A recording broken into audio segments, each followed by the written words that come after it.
খাম চাউলো খাম চম্পাৱতীক বিয়া কৰাই ঘৰত লৈ যাম।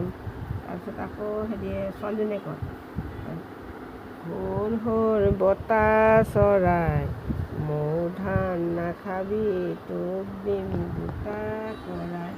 এনেকৈ মানে আৰু গাই থাকোঁতে তাৰপিছতে ঘৰত যাই কয় তাক যে বোলে মই চৰাই খেদিবলৈ যাওঁ আৰু হাবিৰ মাজৰ পৰা মোক এনেকৈ কয়।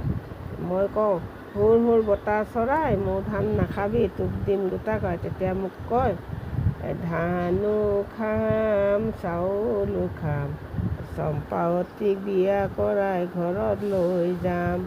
তেতিয়া মই গাওঁ সৰু সৰু বতাহ চৰাই মৌ ধান নাখাবি তোক দিম গোটা কৰাই, এনেকুৱা কয়। তাৰপিছত এনেকৈ থাকোঁতে সদায় সেনেকুৱাই কয়। তেতিয়া গৈ পেলাই কি কৰিলে, তাই মাক বাপেকক মাতি আনিলে। যে পিতাদেউ আপুনি শুনকচোন। তেতিয়া মানে জীয়েকে কয় সৰু সৰু বতাহ চৰাই মৌ ধান নাখাবি তোক দিম গোটা কৰাই। তেতিয়া অজগৰে মাত দিব ধানো খাম চাউলো খাম চম্পাৱতীক বিয়া কৰাই ঘৰত লৈ যাম। তেতিয়া আৰু ৰজাই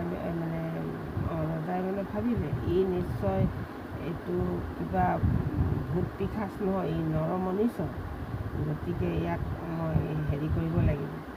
তাৰপিছতে ৰজাই কি কৰিলে,